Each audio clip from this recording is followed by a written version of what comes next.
दोस्तों, आज का जो एपिसोड है इसमें राजस्थानी संस्कृति, राजस्थानी धरोहर, इसके बारे में विस्तार से हमने बात की है। राजस्थान के जो लोकगीत, अगर इसके इतिहास की बात की जाए तो इसमें सिर्फ लोकगीत नहीं थे, ये हमारी धरोहर थी, ये हमारी पहचान थी। और इसमें जो हमारे भाव उत्पन्न होते थे इन गानों को सुनने के बाद, वो एक अलग ही तरह का एहसास दिलाते थे। आज की जो हमारी आर्टिस्ट है वो कुछ इसी तरह के अंदाज से लोगों को प्रभावित करती है। अगर लोकगीतों की बात की जाए तो हर एक खुशी के अवसरों पर ये गीत गाए जाते थे या है, आज भी गाते हैं, जैसे कि विवाह, गणगौर, तीज, स्वागत, इस तरह के जो राजस्थान के अंदर कार्यक्रम होते हैं इनमें शुभ अवसरों पर ये गीत गाए जाते हैं। लोकल जो अलग अलग क्षेत्र से लोग आते हैं वो इन्हें अपनी भाषा में गाते हैं और इस पर नृत्य, गायन, सब तरह की जो कलाएं हैं वो दिखाई जाती है। अलग अलग क्षेत्र जैसे हाड़ौती, मेवाती, जोधपुर, जयपुर, मारवाड़, मेवाड़, जो भी आप क्षेत्र हैं राजस्थान के, वहाँ पर इस तरह के गीतों को जो है गाया जाता है। शुरुआती दौर में गोरबंद, चिरमी, मुमल, पणिहारी, इस तरह के जो गीत थे उनको दर्शाया जाता था और अलग अलग क्षेत्र के लोगों द्वारा इनको गाया जाता था। आज के टाइम की अगर बात की जाए तो उन्हीं लोक गीतों को अलग अलग तरह से ये लोग प्रेजेंट करते हैं, अपने नए म्यूजिक टच से इसको फील में लेके आते हैं। वीर रस, इस तरह के गीत भी गाए जाते थे जो कि राजा महाराजाओं की शौर्य की गाथा के अंदर इनको गाए जाते थे। जब ये राजा महाराजा अपने गीतों को गायन के रूप में प्रदर्शित करते थे तब इन शौर्य के जो गीतों को दर्शाया जाता था। एक कैटेगरी और थी जिसमें अलग अलग क्षेत्र के देवी देवताओं को प्रसन्न करने के लिए रात्रि जागरण के रूप में इन गीतों को गाया जाता था। जैसे कि देव नारायण भगवान हुए, तेजा जी, गोगा जी, रामदेव जी, जितने भी हमारे लोक देवता थे उनके रात्रि जागरण के समय में इनको गाया और नृत्य किया जाता था। धीरे धीरे ये समय आगे बढ़ा, अलग अलग क्षेत्र में इसकी जो है डेवलपमेंट हुआ, म्यूजिक इंडस्ट्री के अंदर थोड़ा सा भूचाल आया, फिर जो नए कलाकार है उन लोगों ने अपनी कमान संभाली। तो इसी प्रकार राजस्थान के कुछ कलाकारों ने इस इंडस्ट्री को नया मोड़ दिया। आज की बात की जाए तो अभी कुछ ही वर्षों पहले इसका डेवलपमेंट हुआ है और राजस्थानी इंडस्ट्री में नए नए कलाकार उभरते हुए दिखाई दिए हैं। इनमें मुख्यतः भजन गायक थे कुछ पुराने, तो कुछ कलाकारों ने इस इंडस्ट्री को नया मोड़ दिया, अपने संगीत के जादू से सबको प्रभावित किया और स्टेज पे डांस करने के एक नए तरीके को इजाद किया। ऐसी ही एक अदाकारा है, नृत्यांगना है, गायिका है, जिनका नाम रानी रंगीली है। आज हम उनको हमारे शो में इनवाइट कर रहे हैं और बहुत सारे जो सवाल है दर्शकों के वो हम उनसे पूछेंगे। ज़्यादातर इन्हें विवादों की रानी के नाम से जाना जाता है और इनके जितने भी विवाद है उनको हम आज खुलकर डिस्कस करेंगे, उनसे कड़वे, मीठे और सारे तरह के सवाल को हम पूछेंगे। तो बुलाते हैं रानी रंगीली को। तो फाइनली रानी रंगीली जी हमारे स्टूडियो में आ चुके हैं और हम मिलकर इनका स्वागत करते हैं। तो प्लीज वेलकम रानी रंगीली। कैसे हैं मैम आप? मैं बहुत अच्छी हूँ, आप सुनाइए कैसे हो? एकदम फाइन मैम, एकदम फाइन। और कैसी चल रही है लाइफ? बढ़िया, मस्त, सब कुछ बढ़िया चल रहा है? बढ़िया चल रहा है। तो अब डायरेक्ट मैं आपसे सवाल नहीं पूछूंगा, कुछ छोटे मोटे क्वेश्चंस अपन पहले लेंगे, जिसके अंदर सबसे जो पहला सवाल है जी, आपका जो इंट्रोडक्शन है वो, जैसे कि रानी रंगीली कौन है जी और क्या करती है जी, एक बार आप अपने शब्दों में इसको परिभाषित कीजिए। बिल्कुल, मेरा नाम रानी रंगीली है और मैं एक्टर हूँ, सिंगर हूँ और डांसर हूँ राजस्थान की। जो प्रॉपर राजस्थान से आते हैं? प्रॉपर राजस्थान से। कहाँ के रहने वाले हैं आप? मैं प्रॉपर सूरजपुरा लोटियाना की रहने वाली हूँ, जो भीम के पास उदयपुर हाईवे पे मेवाड़ क्षेत्र में आता है। अच्छा, मेवाड़ के अंदर आता है। और किस समाज से, यानी कि बहुत सारे लोग पूछते हैं ना कि रानी रंगीली उनकी है, रानी रंगीली उनकी, किस समाज से आती है रानी रंगीली? ये क्वेश्चन आपका अच्छा था क्योंकि बहुत सारे लोग कंफ्यूज है मेरे को लेके, बहुत सारे लोग। तो मैं जो हूँ भातु समाज से बिलोंग करती हूँ। अच्छा। भातु समाज जो है वो भाटी राजपूतों में आते हैं। भाटी राजपूतों में 200 शाखा हुई थी, उसमें से एक शाखा है भातु समाज। मेरे जो पूर्वज थे वो राजपूत थे, क्रांतिकारी थे और जो अंग्रेजों के टाइम पे जो अंग्रेजों ने जुल्म किए थे उस टाइम बहुत सारे लड़े भी थे, बहुत सारे शहीद हो गए। मैं इस समाज से बिलोंग करती हूँ। तो फैमिली में कौन कौन है आपके? फैमिली में मेरी मम्मी है, 10 बहन भाई है हम। अच्छा, और मेरे पापा 10 बहन भाई है आप? जी। और मेरे पापा, मैं छोटी थी तभी ऑफ हो गए थे। कितने भाई और कितनी बहन है इसमें? 4 भाई है, 6 बहनें हैं। अच्छा, 4 भाई है। और वो सब क्या क्या करते हैं? वो सब नॉर्मल जो बिजनेस होता है वो करते हैं। अच्छा, सब अपने पर्सनल अलग अलग कार्य करते हैं। तो सबसे जो मेन चीज मेरे को लगती है कंफ्यूजिंग, कि रानी के आगे रंगीली किसने लगाया? यानी कि ये उपाधि किसने आपको दी? जी, ये उपाधि मुझे जो रानी नाम है वो तो मेरा बचपन का नाम है, और रंगीली जो नेम है वो मुझे गोपाल जी ने दिया है। गोपाल जी गुजर। गुजर, जी। इनके बारे में अपन विस्तार से आगे बात करेंगे। जी, जी। इनके साथ जितने विवाद थे, जिन जिन के क्वेश्चंस इनके बारे में थे, जी। उनको अपन डिटेल्स में लेंगे। जी। तो रानी रंगीली जी, फर्स्ट टाइम आपने संगीत के क्षेत्र में कब कदम रखा, किस तरह से रखा, आगे क्या क्या आपके जो जर्नी रही, पूरी एक बार आप डिटेल में बताइए। जैसे कि मैंने आपको बताया कि मेरे पापा शांत हो गए थे, तो हम एक सेकंड में आपकी बात रोकूंगा। हाँ। क्या हुआ था, क्योंकि हमारे दर्शकों को नहीं पता कि क्या क्या आपके पीछे हादसे हुए या क्या क्या चीजें हुई। जी, हाँ, वही मैं आपको बता जी। रही हूँ। जैसे मैंने आपको बताया मेरे पापा शांत हो गए थे, हम 10 बहन-भाई थे, और 10 बच्चे एक औरत के लिए पाल-पोस के बड़ा करना बहुत बड़ी बात होती है। सही बात तो है। मेरी मम्मी पे पूरा ही मतलब वो बिड़ला लोड आ आ गया गया था। था। हाँ, बोझ आ गया था। तो मेरी मम्मी की दुःख को देखते हुए, हमारे परिवार की जो गरीबी देखते हुए, मैंने इस लाइन को चुना है। क्या एज रही आपकी उस टाइम जब ये सब हुआ था? मेरे पापा जब शांत हुए तब तो मैं 4 साल की थी। अच्छा। फिर जैसे-जैसे बड़े हुए, तो सबसे बड़ी बात तो मैं पढ़ी-लिखी नहीं थी, तो मेरे लिए और भी मुश्किल था इस लाइन में आना। तो आप फिर दर्शकों को बता दें कि रानी जी बिल्कुल भी नहीं पढ़े हैं, उसके बावजूद इन्होंने इतनी बड़ी-बड़ी उपलब्धियां जो है हासिल करी है। बात को आगे बढ़ाते हैं। जी, तो जैसे कि मैंने आपको बताया कि मतलब मैं पढ़ी-लिखी नहीं थी, तो मेरे लिए बहुत मुश्किल था। जैसे मैं बड़ी हुई, जैसे 12-13 साल की मैं हुई, तो मेरे को ये इस लाइन का बेटर लगा। मैंने सोचा कि मैं मेरी मम्मी के लिए बहुत कुछ करूँ, मेरे जो भाई हैं, बहनें हैं, उनके लिए कुछ करूँ, इसलिए मैंने इस लाइन में कदम रखा है। ठीक है, और वो कदम कौन-सा था? कैसे हुई शुरुआत जब आपका फर्स्ट शो हुआ? जी। मतलब किस तरह से आपने इसमें एंट्री करी कि भई कुछ रास्ता होता है ना कि यार इस रास्ते से आप गए? शुरुआत ऐसे हुई कि हमारे गाँव में एक डांगड़ी रात का प्रोग्राम था। क्या होता है मैम ये? ये जो किसी की डेथ हो जाती है, अच्छा। जो झुंझार जी, पित्तर जी का जो सत्संग रखवाते हैं गाँव में, ठीक है। सत्संग जिसको बोलते हैं, वो था। तो मेरी मम्मी ने वहाँ मुझे मेरी मम्मी लेके गई थी, तो वहाँ मैंने डांस किया था फर्स्ट बार। अच्छा। हाँ, तो वहाँ मेरे को बहुत सारा इनाम आया था। जब छोटी बच्ची डांस तो करती स्टेज वगैरह था या नॉर्मली नहीं, लोग नॉर्मल इकट्ठे नॉर्मल होके? नॉर्मल अच्छा। घर पे। तो इसमें ढोल नगाड़े वगैरह बजे होंगे या? नहीं, कुछ भी नहीं, हारमोनियम था, एक ढोलक हारमोनियम पे थी। डांस। हाँ, तो वैसे सत्संग चल रही थी, मैंने वहाँ पे डांस किया, तो वहाँ सभी को बहुत पसंद आया मेरा डांस। ठीक है। तो सभी लोग मेरी मम्मी को बोल रहे थे कि आपकी बच्ची तो बहुत अच्छा डांस करती है, तो आप इनको प्रोग्राम में भेजो।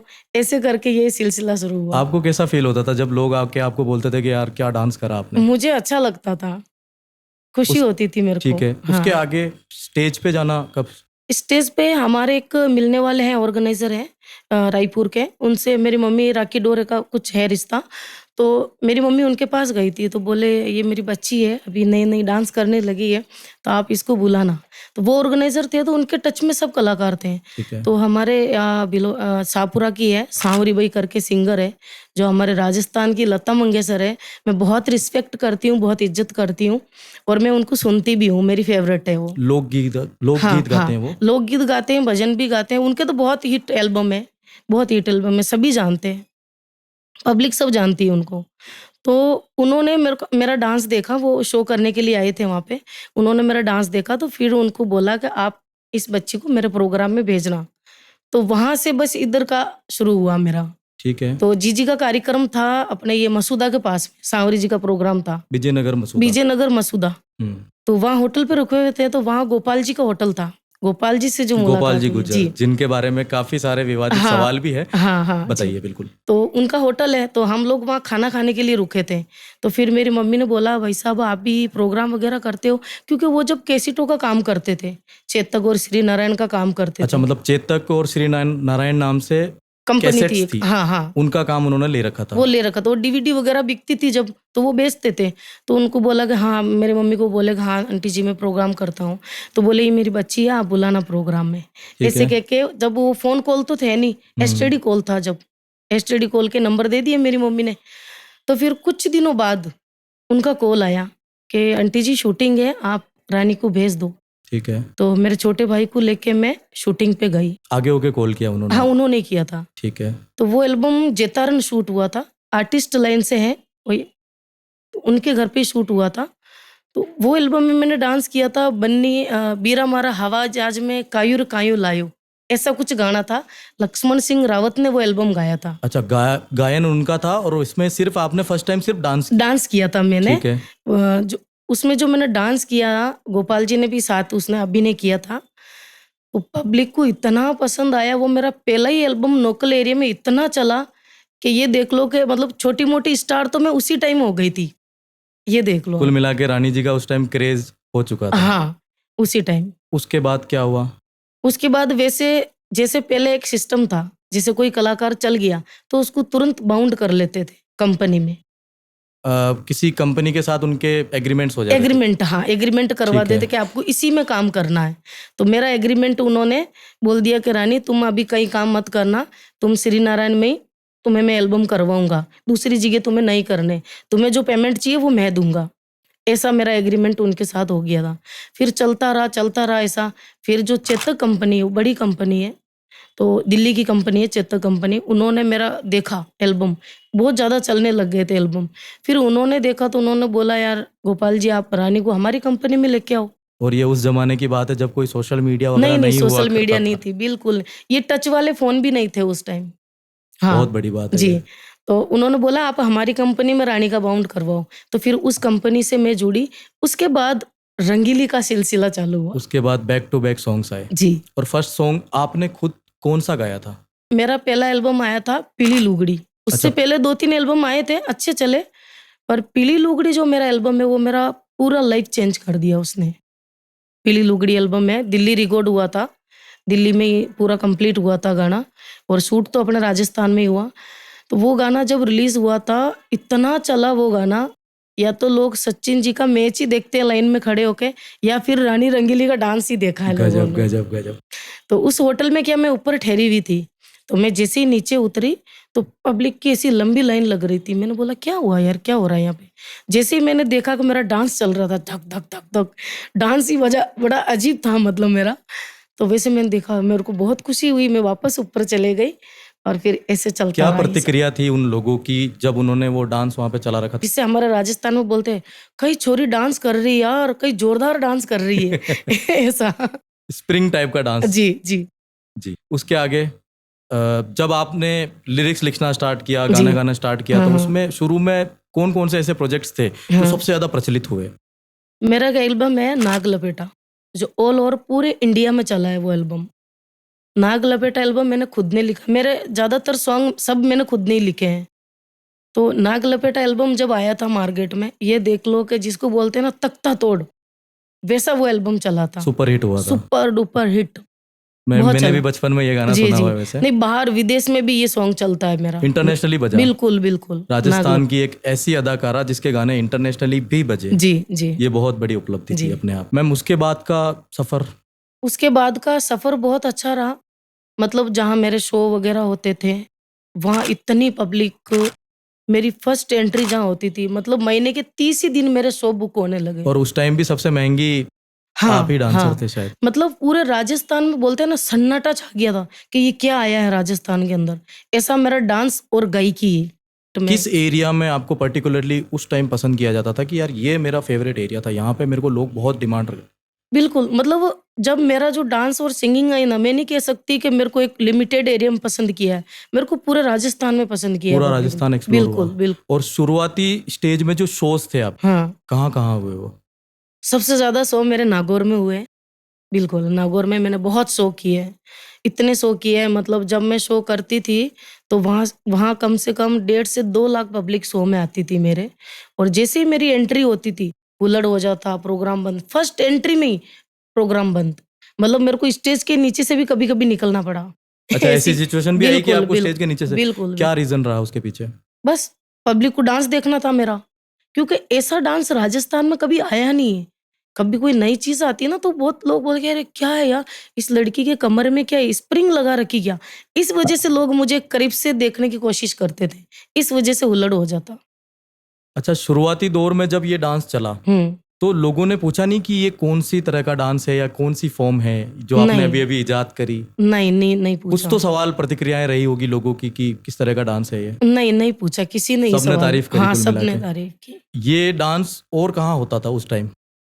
और तो कहीं नहीं होता था, ये डांस मार्केट में मैं ही शुरुआत आपने ही करी कुल बिल्कुल मिला मैं के। ही लेके आई और हूँ। इस डांस का जो पहनावा है, जो ट्रेडिशनल आपका जो पहनावा है, वो कहाँ से आया?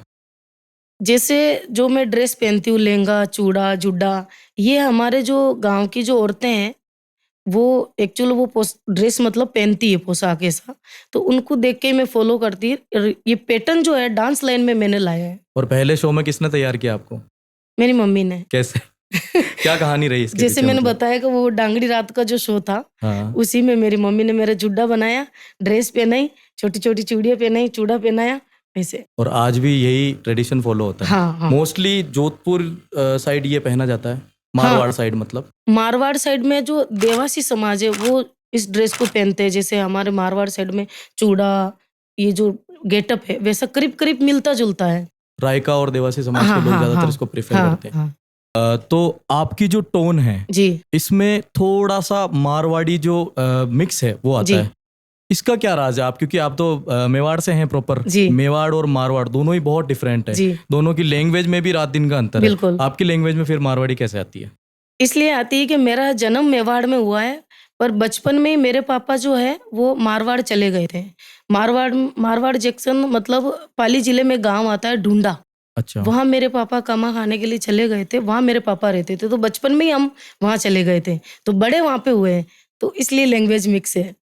ठीक है। और वहाँ की कितने साल आपने वहाँ गुजारे? क्या क्या हुआ वहाँ जोधपुर में? मतलब वहाँ जाने के बाद जैसे मैंने बताया कि मैं 4-5 साल की थी, तब मेरे पापा की डेथ हो गई थी वहाँ। अच्छा। और कैसे हुआ था ये सब? कुछ नहीं, उनके जो पैर में था वो थोड़ा कैंसर का अच्छा, प्रॉब्लम। मतलब पैर में उनके कैंसर हो गया था? पैर में कैंसर। ठीक है। और उसके बाद जैसे कि जिस समय आपके घर में ये घटना हुई, जी, क्या उस समय माहौल रहा? कितना आप टूटे थे या कितना दुख हुआ आपको? देखो मैं तो बहुत छोटी थी उस टाइम, देखो 4-5 साल का बच्चा तो क्या सीरियस होगा। ठीक है। पर मेरी मम्मी बहुत ज़्यादा सीरियस थी, क्योंकि मेरी मम्मी अकेली पड़ गई थी उस टाइम। तो मेरी मम्मी बहुत ज़्यादा रोई भी थी। फिर का मतलब एक बार तो डेथ होने के बाद तो हम वापस हमारे गाँव गए, क्योंकि हमारा वहीं सब कुछ है गाँव में। सही है। तो एक बार तो गाँव चले गए, फिर बारवा वगैरह जो भी है वो करने के बाद वापस मेरी मम्मी उस गाँव में आई मारवाड़ में, और वहीं हम बड़े हुए हैं। अच्छा, उस टाइम आपका म्यूजिक से कोई लिंक नहीं था? नहीं, उस टाइम कुछ भी नहीं। तो सुनती थी आप उस समय गाने वगैरह? नहीं। किसी का कोई गाना नहीं सुनती हमारी थी? समाज में इस लाइन में कोई है ही नहीं, ना हमारी समाज अलाउ करती है, ना जेंट्स ना गर्ल्स, किसी को भी अलाउ नहीं करती। इसके बावजूद आपकी मम्मी ने आपको इतना सपोर्ट करा? बिल्कुल। और ये लाइन मैंने चुनी तो उसमें मुझे बहुत बहुत मतलब मुश्किलें उठानी पड़ी, वो भी मैं आपको बताऊंगी। ठीक है। तो क्या फेस रहा वो स्ट्रगलिंग का जो आपका फेस था, जब आपको, अभी तो चलो ठीक है फेम मिल चुकी है तो सबको बढ़िया बढ़िया लगता है कि हाँ यार रानी जी ये कर रहे हैं, रानी जी वो कर रहे हैं, रानी जी ने फॉर्च्यूनर ले ली, रानी जी ने ये कर लिया। उस समय क्या स्थिति थी आपकी जब शुरुआती दौर में थे आप? करियर की शुरुआत आपकी हो चुकी थी उस समय, जब जैसा कि आपने अभी बताया करियर की शुरुआत हो चुकी है, अब जब शोज वगैरह बैक टू बैक आ रहे हैं, उस समय कैसी आपकी फीलिंग्स थी और आगे क्या क्या हुआ? जो मुसीबतें आई, जो सम्मान मिले, जो जो सब कुछ? फीलिंग बहुत अच्छी थी। जो पब्लिक का जो प्रेम प्यार था और जो सपोर्ट था वो बहुत अच्छा था। पीछे मुड़ने की जरूरत ही नहीं थी मुझे। अच्छा, आपको कभी नहीं लगा कि मैं वापस रुक जाऊं? या अच्छा, आपको कैसे लगा कि यार इसमें करियर है या आगे मेरा क्या होगा नहीं होगा, मैं इसमें घुस तो रही हूँ पर आगे मुझे कुछ मिलेगा भी? कि होता है ना बहुत सारे आर्टिस्ट बिल्कुल सोचते हैं। मैंने ऐसा कुछ नहीं सोचा, बस मैं इस लाइन में एंटर हुई, मुझे गोपाल जी का सपोर्ट मिला, हुनर मेरे अंदर ऑलरेडी था। ठीक है, उसके बाद बैक टू बैक मेरे जो शो थे, मेरे को कुछ पता ही नहीं चला मैं क्या कर रही हूँ क्या नहीं। मैं बस शो करती गई, प्रोग्राम करती गई, शूटिंगें करती गई, एल्बम पे एल्बम हिट होते गए, बस वो चल ही रहा है ऐसा। तो इतनी सारी जो एल्बमें आपने करी, इनमें से आपकी जो फेवरेट रही हो, जिनको आप आज भी कभी जब आप होते हो कि यार नहीं मेरे को रात को कभी लेटे हुए कभी सुनते हो उनको? जी, वैसे तो मेरी सभी एल्बम मेरी फेवरेट है, पर उसमें जो एक एल्बम है वो मुझे बहुत पसंद है, जिसमें 8 सॉन्ग थे। मतलब पहले एल्बम होता था 8 सॉन्ग का, तो वो जब गोपाल जी की डेथ हो गई थी उसके 20 दिन बाद रिलीज हुआ था सॉन्ग। अच्छा। तो उसमें एक सॉन्ग है मारा गोपाल जी अबे आओ सा, बहुत पॉपुलर हुआ था बहुत। अभी भी मैं मंच पे प्रोग्राम करती हूँ तो उसी सॉन्ग की डिमांड आती है, चाहे भजन संध्या प्रोग्राम हो चाहे ऑर्केस्ट्रा हो। तो पहला विवादित क्वेश्चन मैं आपसे लेने जा रहा हूँ। कमेंट्स में बहुत सारे जनों ने लिखा कि गोपाल जी को किसने मारा, किसने मरवाया अच्छा। या क्या हुआ था? खुल के अगर आप बताएं कि क्या हुआ, क्या एक्चुअल में हुआ था उनको? देखिए उनको मतलब शुरुआत में जब हमारे शो चल रहे थे, शो हमारे रेगुलर ही चल रहे थे, तो जहाँ खाने पीने का थोड़ा ध्यान नहीं रहता था, खाना वगैरह टाइम पे नहीं खाते थे, वो बहुत ज़्यादा बिज़ी रहते थे। मतलब उसको बुक किया वहाँ प क्योंकि एक दिन के 4-4 शो उनके बुक रहते थे। तो उस कारण उनकी थोड़ी तबीयत खराब हुई नॉर्मली, सिर्फ़ उनको बुखार आया, एक नॉर्मल बुखार आया, तो उस बाद में वो हॉस्पिटल वगैरह चेक करवाया, तो उसके बाद से ही वो प्रोग्राम में चलना बंद हो गए। ठीक है। प्रोग्राम में मैं जाती थी और उनके जो छोटे भाई है कालू जी, उनको वो भेजते थे क्योंकि उनको बुखार रहती थी बहुत तेज़, तो उस कारण वो प्रोग्राम में नहीं आते थे। तो ऐसा 2-3 महीने चला, 2-3 महीने में ही वो इतने सीरियस हो गए कि उनकी डेथ हो गई। तो कहीं हॉस्पिटल वगैरह उनको लेके गए थे या बिल्कुल कोई या लेके गए, बिल्कुल पूरी फैमिली इसी भागा-दौड़ी में लगी हुई थी। बहुत ज़्यादा सब टेंशन में आ गए थे कि एकदम सब अच्छा चल रहा था, शो चल रहा था, एकदम से बीमार क्यों हो गए? और ज़्यादा समय भी नहीं लिया उन्होंने। अच्छा, और जब एक्सट्रीम बीमार हुए तब आपको कैसे पता चला? एक्चुअल दादा ने जो है वो एडवांस में शो बुक कर रखे थे गोपाल जी ने, मैं उनको दादा बोलती थी। अच्छा। जी, तो उन्होंने एडवांस में शो बुक कर रखे थे, तो उनका एक था कि जहाँ ज़ुबान हो गई, तो वहाँ चाहे भले ही कैसे भी स्थिति में वहाँ शो करना है। तो शो रेगुलर चल रहे थे, मैं आती थी प्रोग्राम में, सो जाती, उठती, फिर शो में चले जाती। Back to back shows back थे। टू बैक शो चलते थे। एक दिन मेरा शो था शिखर, तब वहाँ प्रोग्राम था, तो वहाँ मैं गोपाल जी से मिलने गई थी। मैंने कालू जी को बोला, उनके जो छोटे भाई हैं। ये जब बीमार हुए थे उससे पहले की हाँ, बात है? हाँ। मतलब उनके डेथ से 20 दिन पहले की बात है ये। तो ठीक है। मैंने उनको बोला, अब तो मेरे को दादा से मिलना ही है, मैं तो प्रोग्राम करूँगी नहीं, ना मुझे जाना है प्रोग्राम में, मुझे दादा से मिलना है। क्योंकि मेरे को नहीं मिला रहे थे उस टाइम, क्योंकि शो चल रहे थे तो समय भी नहीं मिल रहा था। तो फिर मैं वहाँ हॉस्पिटल जब अच्छा, उनसे कौन नहीं मिला रहा था? मतलब जैसे मतलब मैं मतलब ये देख लो कि गोपाल जी जो थे मेरे लिए, वो या जन्म देने वाली मेरी माँ थी, और जैसे बोलते हैं ना एक बच्चे को बड़ा करते हैं, वो सपोर्ट, हर चीज़ बताना, हँसना, कैसे चलना, कैसे उठना, कैसे बैठना, कैसे गाना, ये सब मेरे को गोपाल जी गाइड करते थे। तो मेरे लिए तो वो एक माँ के बराबर था।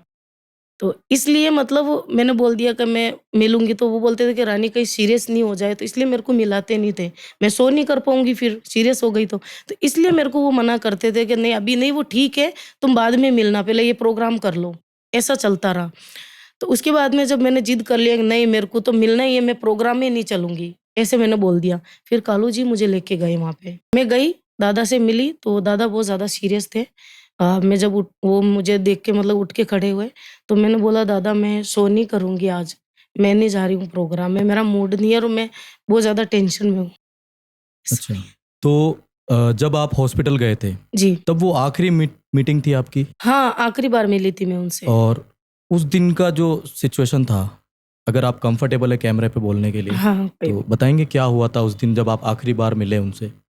मैं जब उनसे मिली, जैसे मैंने बताया कि वो बहुत ज़्यादा सीरियस थे। मुझे देख के उठे, बैठे, फिर मैंने उनको बोला कि दादा मैं प्रोग्राम में नहीं जाऊँगी और आपके बिना मैं नहीं कर पाऊँगी प्रोग्राम। तो फिर उन्होंने मुझे लास्ट बार ज़ोर से डाँट के बोल दिया। तो बोले, "मैं क्या ज़िंदगी भर तुम्हारे साथ थोड़ी रहूँगा? मैं तो मर जाऊँगा फिर, क्या घर बैठ जाओगी तुम? तुम्हारी कला है, तुम गाओ ना स्टेज पे।" तो ऐसे मेरे को ज़ोर से डाँट दिया, तो मैं रोने लग गई थी। फिर मैं बाहर चले गई, रूम से बाहर चले गई। फिर कालू जी आए, तो उन्होंने मेरे को वापस विश्वास के अंदर लाया। फिर दादा ने मुझे समझाया, "देखो रानी, तुम कला तुम्हारी खुद की है। तुम हमेशा खुद गाती हो मंच पे, खुद डांस करती हो। मैं थोड़ी ना करता हूँ साथ में। अब तुम्हें खुद के पैर पे खड़ा होना है, तुम्हें खुद करना है।" मतलब उन्होंने वहाँ मुझे क्लियर ही बोल दिया था कि मैं मर जाऊँगा, ऐसा बोल दिया था। तो अब तुम खुद करो। तो फिर मैं वहाँ इतना मुझे समझाया, तो मुझे बहुत ध्यान से उन्होंने समझाया, प्रेम से, तो मेरे वो बात समझ में आई। फिर वहाँ से मैं शो में चले गई थी। वो शो मेरा बहुत अच्छा रहा, पर मैं बहुत ज़्यादा इमोशनल थी उस टाइम। कौन-सा शो था वो? वो सीकर में मेरा अच्छा, प्रोग्राम था, सीकर में था। भजन संध्या प्रोग्राम था। बहुत ज़्यादा इमोशनल थी और पब्लिक के सामने तो मैं हँस के ही प्रोग्राम कर रही थी। उसके 20 दिन बाद दादा की डेथ हो गई। और इन 20 दिनों के बीच में आप वापस नहीं मिल पाए? नहीं, उनकी डेथ होने के बाद ही आई मैं। क्यों नहीं मिल पाए? आपने कोशिश नहीं करी वापस कि यार एक बार मैं मिलना चाहती हूँ? नहीं, उनकी बात फिर वो मैंने शो किया, उसके बाद क्या मैं गाँव चले गई सिस्टर के पास। मैंने दादा को बोल दिया कि अब मैं शो नहीं करूँगी, क्लियर। तो मैं वहाँ सिस्टर के पास चली गई थी। तो मैंने सोचा ठीक हो जाएँगे, ये जो बोल रहे हैं वो हकीकत थोड़ी ना कि मैं मर जाऊँगा। अच्छा, आपने इसको कैजुअली हाँ, लिया कि मैंने हाँ बोला ठीक है। यूँ ही कह रहे हैं वो मेरे को डाँटने के लिए, प्रोग्राम के लिए डाँट रहे होंगे मेरे को इसलिए बोल रहे हैं। फिर 20 दिन बाद मेरे पास कॉल आता है कालू जी का कि रानी तू विजयनगर आ जा, अच्छा, विजयनगर आ और जा। उस वक़्त कहाँ थे आप? मैं सिस्टर के पास थी, कंटालिया गाँव में मेरी सिस्टर रहती है वहाँ पे। अच्छा। मेरी डे मतलब जिया जी के घर पे थी। तो जैसे ही मैंने वो सुना ना, तो बोले गाड़ी बाहर खड़ी है घर के, तुम आ जाओ। तो मैंने सोचा यूँ ही कह रहे होंगे, क्योंकि एकदम से इतने बीमार भी नहीं रहे वो, एकदम से डेथ हो गई।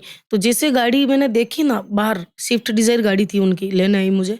जैसे मैंने देखा तो मतलब चक्कर आ गया, मैं नीचे गिर गई ज़ोर से। अच्छा। हाँ, मैं नीचे गिर गई थी। फिर मेरी सिस्टर ने मुझे उठा के और गाड़ी में बिठाया, फिर मैं विजयनगर आ गई। और जब आप हॉस्पिटल से वापस शो करने गए थे हुँ, और जिस समय आपका डांस था, जी। जब लोग देख रहे थे कि रानी जी डांस कर रहे हैं इतने हँसते मुस्कुराते हुए, आपके मन में क्या चल रहा था उस समय? क्या बातें गूंज रही थी? मतलब ये देख लो कि एक बच्चे से जब माँ दूर होती है, तो उसकी क्या फीलिंग होती है, वैसी मेरी फीलिंग थी उस टाइम। सॉरी हाँ,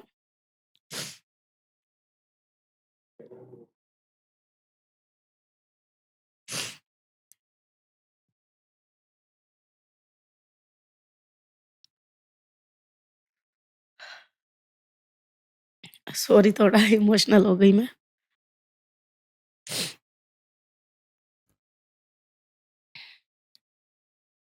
सॉरी गाइस, एक्चुअली क्वेश्चन थोड़े से इमोशनल रूप में हो गए। हम थोड़ा सा शो को आगे बढ़ाते हैं और इस बात को यहीं रोकते हैं, बिकॉज ना वैसे तो दर्शकों ने पूछे थे ये सवाल, इसलिए हमने लिया था। मैं लेना भी नहीं चाह रहा था क्योंकि मैं नहीं चाहता कोई इमोशनल हो। पर आपका जो ये रवैया देख के हम अंदाज़ा लगा पा रहे हैं कि आपका और उनका कितना अटैचमेंट रहा होगा। बात को आगे बढ़ाते हुए एक और सवाल मैं इसमें ऐड करूंगा जी, कि जैसे कुछ सालों पहले, यानी कि 10-15 साल पहले के जो आपके बचपन के फ़ोटोज़ थे, हमने जब सर्च करा कि रानी रंगीली चाइल्डहुड के फ़ोटोज़ या उस ज़माने के डांस या उस समय आप किस तरह का डांस वगैरह करती थी, तो हमको कोई भी डेटा जो इंटरनेट पे नहीं मिला। मेरी टीम ने पूरा 4 दिन सर्च किया पर जी। कुछ भी नहीं मिला। ऐसा क्या है? मतलब क्या आपने वो फ़ोटो डाले नहीं या किसी को डालने नहीं दिया या क्या बात है? एक्चुअल उस टाइम जो जैसे मेरे शो होते थे, तो वहाँ जो गोपाल दादा थे, वो कैमरा अलाउ नहीं करते थे। वो कैमरा अलाउ इसलिए नहीं करते थे कि चेतक कंपनी में मेरा बाउंड था और कोई वीडियो बना के उनके खुद के एल्बम में ना डाले, इसलिए वो कैमरा अलाउ करते ही नहीं थे। डेटा लीक होने की हाँ, वजह से? तो अगर वो कैमरा ऐसा माइंड नहीं था ना कि आगे जाके सोशल मीडिया आएगी, वहाँ सही ज़रूरत बात है। पड़ेगी इन चीज़ों की सबकी, तो ऐसा माइंड में था नहीं, ऐसा कुछ था नहीं मैटर। तो इस वजह से वहाँ कैमरा वो अलाउ नहीं करते थे। कहीं-कहीं तो चुपके से लोग छत से कैमरा लगा देते थे, वो बहुत ध्यान रखते थे। मतलब ये देख लो, उनकी जो आँखें हैं, वो कैमरा थी एक।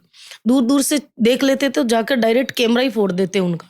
ऐसा हुआ कभी हाँ, कैमरा फोड़ने का हुआ। किस्सा? जोधपुर में मेरा शो था, क्या तो हुआ था उस चुपके दिन? से छत से कोई कैमरा चला रहा था। तो दादा ने देख लिया, चारों मेर उनकी नज़र रहती थी, तो वो गए ऊपर, कैमरा छीना और ज़ोर से नीचे फटक दिया उसका। वो हैंड टू हैंड उसका डाटा डिलीट करवाया उन्होंने। आपकी क्या प्रतिक्रिया रही उसमें जब वो कैमरा डिलीट करते थे? क्या आपने कभी रोकने की कोशिश करी? नहीं, क्योंकि मतलब मेरी आँखें थी वो, जो वो करते थे, वो सब सही था मेरे लिए। इन्हीं शोज़ के बीच में जी। जो शुरुआती दौर के जो आपके शोज़ रहे, फर्स्ट वाले शो में आपकी कितनी इनकम थी और उस इनकम का आपने क्या किया? देखो, फर्स्ट में तो मैंने एल्बम किया था, जो गोपाल जी ने करवाया था, बन्नी मारी नाचनी होती। तो उसमें तो उन्होंने मुझे ₹500 दिए थे। अच्छा। उसके बाद तो मेरा बाउंड हो गया चेतक में और शो भी बहुत ज़्यादा आने लगे, तो उसके बाद तो अच्छी इनकम आने लगी। और जो शो था, लाइव शो जिसको बोलते हैं जी, जिसमें आपका डांस होता था, जी, उसकी जो इनकम आई थी फर्स्ट वाली, जी। उसका क्या किया आपने? जैसे मेरे शो चलने लगे तो पेमेंट भी आने लगा, फिर पैसा आया मेरे पास, तो बहुत सारे लोग होते हैं गाड़ी लेते हैं, मकान बनाते हैं। पर मैंने सबसे पहले मेरी जो इनकम इकट्ठी हुई थी, उससे मेरी मम्मी के लिए मैंने घर बनाया। तो सर्वप्रथम आपने जो वो इनकम है आपने घर बनाने के रूप में इस्तेमाल मम्मी के करी। लिए घर बनाया मैंने। एक और चीज़ है, अगर रानी रंगीली हुँ, इस फील्ड में नहीं होती, जी, तो किस फील्ड में होती? मतलब कि अगर आप संगीतकार नहीं होती, आप नृत्यकार नहीं होती, तो जी। आप किस और फील्ड को प्रेफ़र करती कि यार मेरे को ये फील्ड ठीक लगता है? मैं फौजी बनना चाहती। ओहो! तो फ़ौजी के रूप में आप अपने आप को देखते हैं। बिल्कुल, मैं देश से बहुत प्यार करती हूँ और जो मेरे फौजी भाई हैं, उनसे भी मैं बहुत प्यार प्रेम करती हूँ। दिल से अटैचमेंट है मेरा उनसे और मैं तो ये भी बोलती हूँ भगवान अगले जन्म में मुझे फ़ौज में भर्ती करवा दें।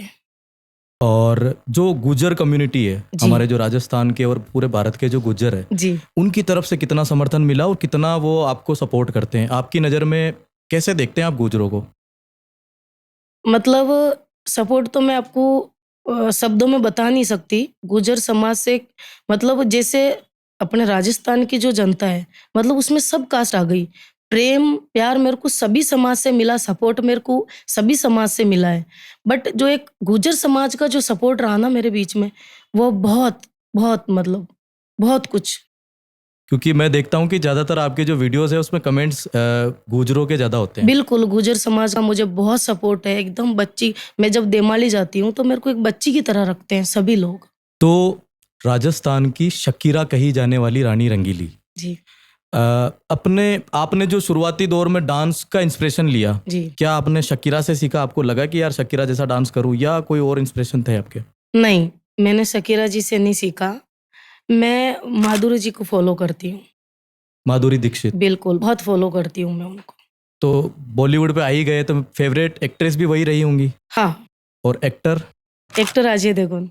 अजय देवगन। हाँ जी। क्या बात है। और बॉलीवुड के ही अंदर जी, ऐसे संगीतकार हुँ। जिनके साथ आपने काम किया हो? कुमार सानू जी। कुमार सानू जी। जी। रिसेंट प्रोजेक्ट है कोई, या हाँ, मैंने एक एल्बम किया था अभी नाम? अ, जलते दिए। अच्छा, चलते थे, ये जी। रिलीज हो चुकी है? हाँ, हो गई। ठीक है। तो भारतीय संगीत के लिविंग लेजेंड कहे जी, जाने वाले कुमार सानू जी, जी। जिन्होंने अपनी सिंगिंग के दम पे पूरा बॉलीवुड दीवाना बना रखा है। जी, जी, सलमान, शाहरुख, बड़े बड़े सितारे उनके जो है गानों पर थिरकते हैं। बिल्कुल। उनके साथ प्रोजेक्ट करने का जो आपका अनुभव रहा, वो शेयर कीजिए। कैसे उन्होंने आपको बुलाया, या कैसे आपका प्रोजेक्ट उनके साथ हुआ? ये एक्चुअल प्रोड्यूस मैंने किया था, मेरे चैनल पे अच्छा, गाना तो आप लॉन्च। प्रोड्यूसर भी है? जी, मेरा चैनल पे ही रिलीज़ हुआ था गाना। तो मेरे बड़े भाई साहब हैं मनोज, मनोज जी, तो उन्होंने उनसे वो अटैच में हैं, तो उन्होंने बात की है कि राजस्थान से सिंगर है रानी रंगीली, जो मेरी छोटी सिस्टर है, तो वो आपके साथ सॉन्ग करना चाहते हैं। तो उन्होंने बोला ओके, पहले मेरे को आप सॉन्ग के लिरिक्स वो सॉन्ग भी मैंने ही लिखा था, अच्छा, कि लिरिक्स आप भेजो, क्या लिखा है? ठीक है। फिर उनको वो लिख के भेजा, तो उन्होंने सॉन्ग पढ़ा, तो बोले क्या बात है! किसने लिखा है? बहुत अच्छा लिखा है। उसके लिरिक्स बहुत ही शानदार है सॉन्ग के। तो उन्होंने बोला ओके डन, मैं आ जाऊँगा। फिर उन्होंने मुझे डेट दी, उस डेट को मैं उन्हीं की स्टूडियो में रिकॉर्ड हुआ था ये। ठीक है, जब आप स्टूडियो पहुंचे जी, तब क्या माहौल था? मतलब इतने बड़े सिंगर से मैं पहली बार मिली, तो मेरे को बहुत ज़्यादा तो खुशी हो रही थी। मैंने उनको एल्बम में ही देखा था, तो मैंने सोचा आज हकीकत में देखूँगी। तो जब वो आए, तो बहुत ही नेचुरल मूड था उनका। उन्होंने मेरे यहाँ कंधे पे हाथ रखा, मेरे को बोला बेटा गाना बहुत अच्छा लिखा तुमने। फिर वो जब सिंगिंग कर रहे थे, तो पास में बैठे थे ऐसे ही, तो बोला गाओ रानी तुम, क्या गाओगी? तो मैंने जैसे 2 लाइन गाई, तो बोले बाप रे बाप! कितना हाई पिच पे गाती है, मैं कहाँ गाऊँगा इसके साथ? ऐसे बोल दिया उन्होंने। गजब, एक लेजेंड के द्वारा जी। ऐसे शब्दों से प्रेज करना, मतलब ये अपने आप में बहुत बड़ी हाँ, बात मतलब है। वो जो मेरे भाई साहब थे उनको कहने लगे, बाप रे! किसको लाया? कितना ऊँचा गाती है, मैं कैसे गा पाऊँगा इसके साथ? ऐसे गजब। वो कहने मैं सारे मैं तो बच्ची हूँ उनके सामने, तो मैं ऐसे कहने लग गई। फिर उन्होंने गाया, उनका फ्री हुआ, उसके बाद मेरा रिकॉर्ड हुआ। अच्छा, मतलब वो, और जो अभी एक प्रेस कॉन्फ्रेंस हुई थी आपकी म्यूजिक लॉन्च करके जी, था, जी, जी। ये इसी गाने से हाँ, इसी रिलेटेड था? इसी सॉन्ग के बारे में हुआ। हो चुका है ये रिलीज? हाँ, हो गया, हो गया। चलिए, बढ़िया बात है। तो बॉलीवुड से रिलेटेड या राजस्थानी इंडस्ट्री से रिलेटेड फ्यूचर प्लान्स आपके, कि यार ये प्रोजेक्ट्स मेरे अब आने वाले हैं, ऑन एयर होने वाले हैं? राजस्थानी सॉन्ग तो बहुत सारे आने वाले हैं और मैं तो चाहती हूँ कि और अच्छे-अच्छे सॉन्ग करूँ और इच्छा है कि मैं बॉलीवुड में एक बार धूम मचाऊँ। राजस्थान का नाम जो है वो बॉलीवुड तक मैं ले जाऊँ, ऐसा है माइंड में। खैर, हम भी यही चाहते हैं कि हमारे राजस्थान के जो रानी जी है वो बॉलीवुड तक अपनी धूम मचाए। जी, तो बॉलीवुड से याद आया बिग बॉस, जी, जो कि रियलिटी शोज में टॉप पे चलता है। जी, हर साल उसकी एक नई सीरीज जी, आती है, जी, जी। हर साल वो नए नए लोगों को इनवाइट करते हैं। हाँ, हाँ, अभी पिछले साल या उसके पिछले साल शायद कोई एक नागौर की एक सिंगर डांसर, डांसर है, हाँ, अच्छा, गोरी नागौरी करके, जी, ये बिग बॉस में गई। जी। क्या इनका सीन रहा? क्या आपको भी बिग बॉस से कोई ऑफर मिला, या आगे जाने के कोई विचार आपके? किस तरह से देखती है आप इन सब चीज़ों को? नहीं देखो अपने राजस्थान से अगर कोई भी जा रहा है, तो मुझे उसमें खुशी होगी क्योंकि वो जो वहाँ गए, तो वो जो डांस है, जैसे वो हमसे ही सीखे, मतलब जैसे हमारे जो एल्बम थे वो देख के वो डांस सीखे, हमें फॉलो करते, हमारा मतलब हमको फॉलो करते वो लोग। अगर मैं नहीं, मेरी जगह अगर कोई भी जा रहा है तो मुझे खुशी होगी इस बात की।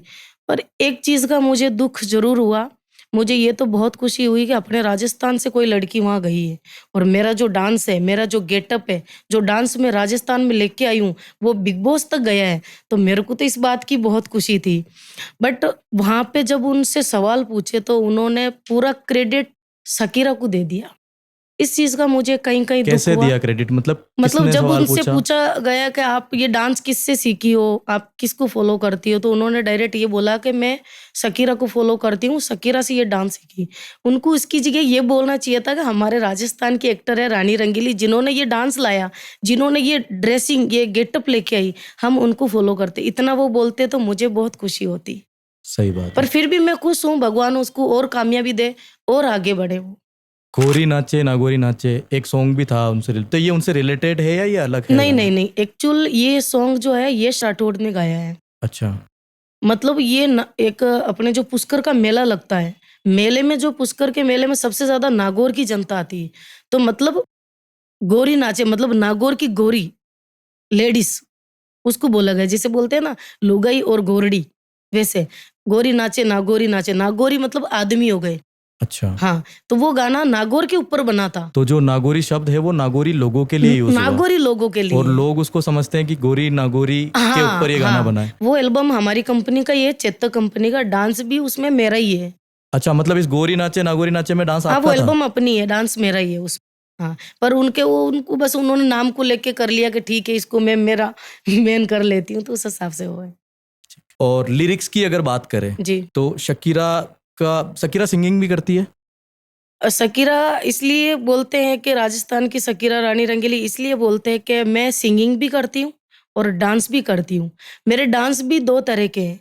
एक तो जो मैं डीजे सॉन्ग पे डांस करती हूँ, एक मेरा बेली डांस है, लंगा डांस जिसको बोलते हैं, लंगा सॉन्ग पे। तो 2 डांस है मेरे अंदर भी। तो जैसे बेली डांस जो मैं करती हूँ, लंगा डांस जिसको बोलते हैं लंगा सॉन्ग पे, तो वो शकीरा जी से मिलता-जुलता है, शकीरा जी से। तो इसलिए मतलब वो टैग लगाते हैं कि राजस्थान की शकीरा। अच्छा, तो ये कॉम्बिनेशन होने की वजह से आपको जी, ये टैग मिला जी, कि भाई आप शकीरा को जी, फॉलो करती है जी, या उसको जी। इंस्पिरेशन के रूप में हाँ, लेती हाँ। है। ठीक है। हमने जो रील डाली थी जी। उसमें बहुत सारे जनों ने एक क्वेश्चन पूछा है बार बार बार बार, विवादित है पर पूछना जरूरी है। आपका जो डांस है, उनका ऐसा कहना है कि ये जो डांस है बहुत वल्गर है, बहुत गंदा डांस है, बहुत गंदे कपड़े पहन रखे हैं, इस तरह से स्टेज पे नाचना हमारे बच्चों को बिगाड़ता है, या वल्गैरिटी फैला रहे हैं, समाज के अंदर मानसिकता खराब कर रहे हैं। कपड़ों को लेकर और डांस को लेकर आपकी क्या थिंकिंग है? आपका क्या मानना है? किस तरह का डांस है? या आप उन दर्शकों को क्या कहना चाहेंगे जो इस डांस को गंदा या वल्गर बताते हैं? देखो, ये डांस मार्केट में मैंने लाया तो मैंने वल्गरता कभी स्टेज पे नहीं की है। क्योंकि मेरे जो शो होते हैं, वो युवा से ज़्यादा बुज़ुर्ग आदमी ज़्यादा आते हैं। गाँव की औरतें, फैमिली ज़्यादा आती है। और मैंने जहाँ तक सुनी है, मेरी तारीफ़ ही सुनी है, चाहे वो औरत जो आती है मेरे प्रोग्राम में, जो औरतें आती हैं, वो जो गाँव की जो पब्लिक है, मैंने उनसे मेरी तारीफ़ ही सुनी है। और अभी अभी का जो बहुत सारी लड़कियाँ जो डांस कर रही हैं, वो उसको डांस को अलग वे में ले जा रही हैं। तो वो उसमें मैं कुछ नहीं कर सकती। दूसरी, मैंने वर्गल कभी नहीं किया डांस। और जैसे आपने डांस की बात करते हैं, जैसे भोजपुरी को देख लो आप, वो तो फैमिली देख ही नहीं सकती हाँ, सामने बैठ भोजपुरी के। बहुत। जैसे बॉम्बे में मान लो बॉलीवुड में जो आइटम सॉन्ग हो रहे हैं, उसको भी देख नहीं सकती फैमिली। तो मैंने जो जैसे जहाँ तक मैंने कोशिश की है, मैंने वल्गर कभी नहीं किया है। एक। जिस जिस तरह का आपका जो पहनावा होता है स्टेज पे, जी। वो पहनावे के बारे में यानी कि कपड़ों के बारे में आपकी क्या राय है? किस तरह की ये? मतलब मैं जो पहनावा पहनती हूँ, उस उसी को देख के ही राजस्थान की जनता मुझे देखने के लिए आती है। अच्छा, जैसे मैंने बताया कि युवा से ज़्यादा फैमिली, गाँव की औरतें, बुज़ुर्ग आदमी, वो मेरा प्रोग्राम देखने के लिए आते हैं। कभी किसी ने आपको मुँह पे बोल दिया हो, विवाद बनाने के चक्कर में या नेगेटिव कमेंट्स के चक्कर में कि यार रानी जी ऐसे कैसे कपड़े पहनते हो आप? इस तरह से कैसे आप स्टेज पे डांस करते हो? या ऐसी कोई बात कोई गाने में या किसी में? ऐसा कभी हुआ नहीं कि मैंने ऐसी ड्रेस पहनी हो स्टेज पे कि मुझे ये पब्लिक से सुनना पड़ा, ऐसा कभी नहीं हुआ लाइफ में। आज तक तो नहीं हुआ। बट एक बार ऐसा हो गया था जब एक एल्बम में मैंने काम किया था। एक सॉन्ग है मेरा, अड़ले चढ़ी छोरी बड़ले चढ़ी, ऐसे करके एक सॉन्ग है। उस सॉन्ग में मैंने शॉर्ट लहंगा पहना था और ब्लाउज था उसमें। तो उसमें बहुत सारे कमेंट आए थे कि रानी जी आप ऐसी ड्रेस मत पहनो। जब हम आपको पूरी ड्रेस में पसंद कर रहे हैं तो फिर आप ऐसी ड्रेसें क्यों पहन रहे हो? हमारे हमारे जो बच्चे हैं वो आपसे सीखते हैं। हम आपको देवी मानते हैं, तो आप फुल ड्रेस में ही काम करो। हम आपको पसंद कर रहे हैं, हम देख रहे हैं ना आपको, तो आप ये ड्रेसें यूज़ मत करो। तो उसके बाद मैंने वैसी ड्रेस सॉन्ग में नहीं पहनी। तो उस तरह के जो गाने हैं वो आपने उसके बाद कभी नहीं किए? नहीं, मतलब सॉन्ग तो करते ही है, बट डीजे सॉन्ग जिसको बोलते हैं वो तो करते ही, पर ड्रेस इतनी मैंने नहीं पहनी अब, ऐसा। तो शुरुआती दौर में जी, जब आपने इस लाइन में एंटर करा, जी। तो लोगों के क्या रिएक्शंस थे? क्या उनकी तरफ से कोई ताने मिले आपको? आपको परेशान किया गया या किसी तरह की कोई प्रतिक्रियाएं दी लोगों ने? पब्लिक की तरफ से तो मुझे कोई ताने नहीं मिले, तारीफ़ ही मिली है। बस समाज की तरफ से थोड़ा डिस्टर्ब हुई थी मैं, क्योंकि जब मैं इस लाइन में आई तो वैसे मैंने बोला कि हमारे समाज में अलाउ नहीं करते हैं इस लाइन में, प्रोग्राम लाइन में। अच्छा। तो इस वजह से बहुत सारे मेरी मम्मी को हमारे जो समाज के लोग हैं, जैसे मेरी मम्मी के परिवार वाले, हमारे परिवार वाले, कि ये क्या कर दिया, लड़की को किस लाइन में डाल दिया, पता नहीं किसके साथ काम करते हैं, किसके साथ नहीं करते हैं। तो समाज में मम्मी का आना-जाना भी बंद कर दिया था कुछ दिनों के लिए। फिर जैसे ही मेरे एल्बम आए, मेरा नाम हुआ, जगह-जगह सब जगह मेरा नाम होने लगा, तो फिर उनको पता चला कि नहीं वाक़ई में अपने समाज का नाम रोशन किया है। तो उसके बाद अब बहुत अच्छा, मतलब अभी मेरी फैमिली में ऐसे कोई फंक्शन नहीं है जहाँ मुझे नहीं बुलाते हैं। बड़े-बड़े मंचों में मुझे बिठाया जाता है, बहुत इज़्ज़त करते हैं, बहुत रिस्पेक्ट करते हैं। तो समाज की तरफ से अब पूरा हाँ, प्रॉपर पूरा रिस्पेक्ट मिलता है सपोर्ट है, आपको? पूरा सपोर्ट है। क्या कहना चाहेंगे समाज के लिए 2 शब्द? बस आपका सपोर्ट ऐसे ही रहे और अपने समाज के जो बच्चे हैं, हर समाज के बच्चे वो वैसे ही आगे बढ़े और हर समाज का सपोर्ट रहे। जो भी अ, अगर कोई बच्ची या बच्चा कुछ आगे बढ़ना चाहता है तो बस आप सपोर्ट करें। आप सपोर्ट करेंगे तभी वो आगे बढ़ पाएँगे, बस मैं ये चाहती हूँ। और जो आपकी फैमिली है, जी, इसमें से और कौन-कौन है इस लाइन में? मेरी सिस्टर है, छोटी सिस्टर है मेरी एक, क्या नाम है? रेखा, रेखा नाम है। और वो भी डांस करते हैं? नहीं, वो गाती है मेरे अच्छा, साथ। वो गाते हैं। हर एल्बम में उसकी सिंगिंग रहती है साथ में। उनकी तरफ से शुरू से अभी तक का कैसा सपोर्ट रहा आपको? उनका थोड़ा लेट शुरू हुआ, पर उसका सपोर्ट बहुत अच्छा है मेरे साथ, एक फ्रेंड की तरह कैसे उनकी रहती एंट्री है। हुई? कैसे आपको लगा कि यार मेरी बहन को भी इसमें आना चाहिए? या मतलब उनकी तरफ से था या आपकी तरफ से था? नहीं, वो गाती थी, तो फिर मेरा ड्यूट जो हम मंच पे गाते हैं, जैसे मैंने बोला क्यों ना मैं रेखा की रिकॉर्डिंग करवाऊँ, तो हमने 1-2 गाने ड्यूट किए, जैसे लीलन सिंगर सॉन्ग है, वो भी ड्यूट है हमारा। तो ड्यूट सॉन्ग किए तो बहुत चले वो, पब्लिक ने बहुत पसंद किया ये कॉम्बिनेशन भी। ये भी मार्केट में लेके आए हम। तो ये पब्लिक ने पसंद किया तो फिर साथ में जोड़ी चलती गई, अब मंच पे भी साथ ही गाते आज भी आप साथ गाते हैं। हैं? बिल्कुल। और आपकी जो फ्रेंड्स वगैरह जो रही शुरुआती दौर में, घर के आसपास अड़ोस-पड़ोस से कोई दोस्त वगैरह तो रही होंगी ना? कहाँ है वो नहीं, आजकल? मेरी कोई फ्रेंड रही नहीं। कभी आपके कोई दोस्त नहीं थे? नहीं। ये थोड़ा-सा स्ट्रेंज लगा, जी। क्योंकि ऐसा कोई नहीं होगा जिसके बचपन में दोस्त ना रहे हो, पर क्या कारण रहा कि आपकी दोस्ती किसी अदर लड़कियों से नहीं हुई या ऐसा कुछ? जब मैं छोटी थी तो कभी किसी के टच में हुए नहीं हम लोग, तो फ्रेंड बने नहीं। और मतलब यही हो गया ना कि जब छोटे थे तो गरीबी को लेके लोग दूर ही रहते थे। बड़े हुए तो जलन के मारे लड़के ठीक है। तो मैं भी बात करना पसंद नहीं करती, तो बस उस हिसाब से। क्या ये फ़र्क मेन है रीज़न रहा। क्या फ़र्क है सक्सेस ना थे तब और आज हो चुके हैं तब? दोनों में क्या फ़र्क है? क्या डिफ़रेंस लोगों के रिएक्शंस में, लोगों की प्रतिक्रियाओं में क्या फ़र्क आया? डिफ़रेंस चेंज जो होता है ना कि यार ये पहले ये एक ऐसा आदमी था, मेरे से ऐसे बात करता था, अब मैं बन गई हूँ तो मेरे से इस तरह से बात करता, कुछ होता ऐसी है ना, घटनाएँ? तब कुछ नहीं होता, इंसान तो उससे हाँ ठीक है, जा रहा होगा, आ रहा होगा, होंगे। जैसे बनता है तो बोलते हैं ना, अरे यार क्या बात है, आपने तो ये काम कर दिया, क्या बात है, वैसा रहा। और उसी वक़्त आपके माइंड में भी चलता होगा जब लोग तारीफ़ करते होंगे कि हाँ यार यही इंसान पहले भी आया था और मेरे से ऐसे-ऐसे बात करता था, आज मैं बन गई हूँ इसलिए यार, आपको पता होता है कि ये मतलब के लिए आ रहा है? नहीं, मैं मतलब उस टाइम पिघल जाती हूँ मैं, हाँ ठीक है, हाँ जी, हाँ अच्छा, जी, ऐसा बातों में हो आ जाते जाती हैं हूँ। आप। रियल में ही ऐसा हो जाती हूँ। थोड़ा-सा म्यूज़िक के बारे में बात करेंगे। जी, शुरू में जो आपके गाने रहे, जी, उसमें जो बीट्स थी, जो म्यूज़िक थे, जो हारमोनियम, पियानोस, मिडी कंट्रोलर्स वगैरह, जो स्टूडियो से रिलेटेड जो वर्क थे, जी। उसमें आपको किसने सपोर्ट किया और वो म्यूज़िक्स वगैरह कौन देता था? देखो जितने मेरे जो पुराने सॉन्ग हैं, जैसे नाग लपेटा एल्बम है, और भी बहुत सारे एल्बम है, जितने हिट एल्बम है मेरे, जितने भी हिट एल्बम है, राजू जी मेवाड़ी, शैतान जी मेवाड़ी, उसमें सब में म्यूजिक राजू जी मेवाड़ी का ही है।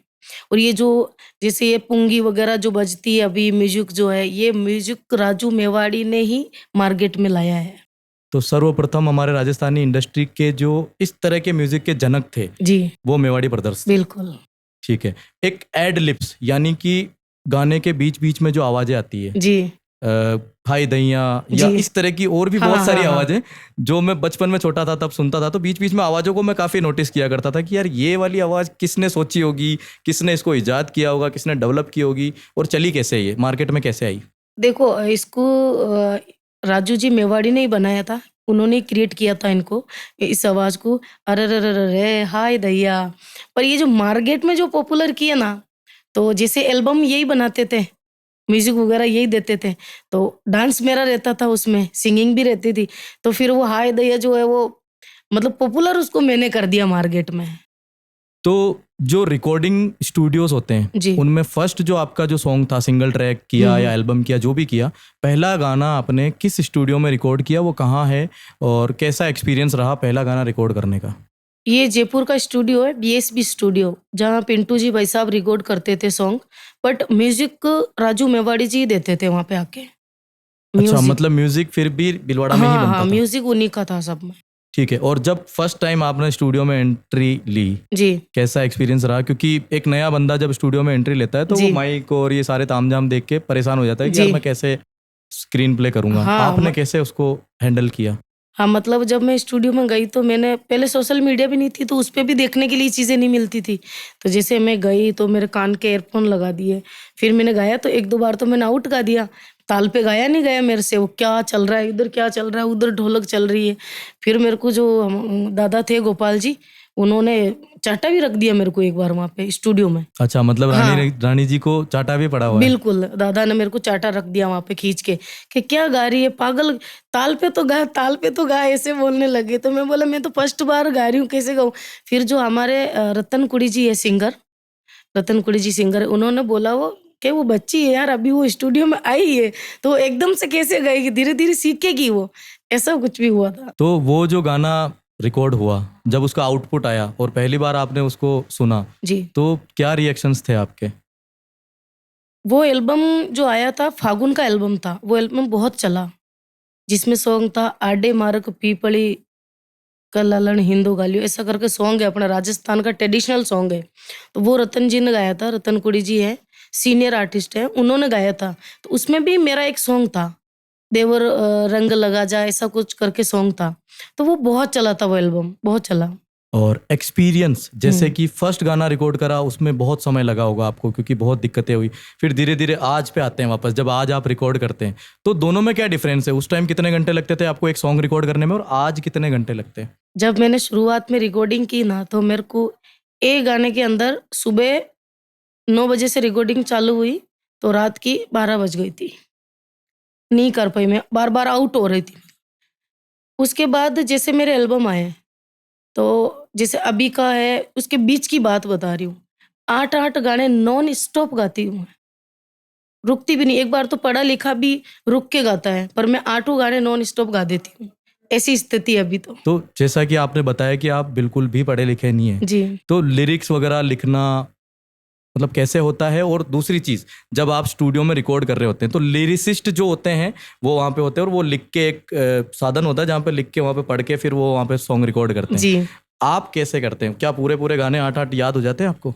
बिल्कुल, क्योंकि मेन बात है कि सॉन्ग मैं खुद बनाती हूँ। मतलब मेरा जो माइंड है, यही मेरे लिए, मतलब ये समझ लो कि डायरी है गाने की। तो मेरे माइंड में 8 गाने रहते हैं। मुझे जो गाना होता है, मैं नॉन स्टॉप बिना पढ़े गा देती हूँ।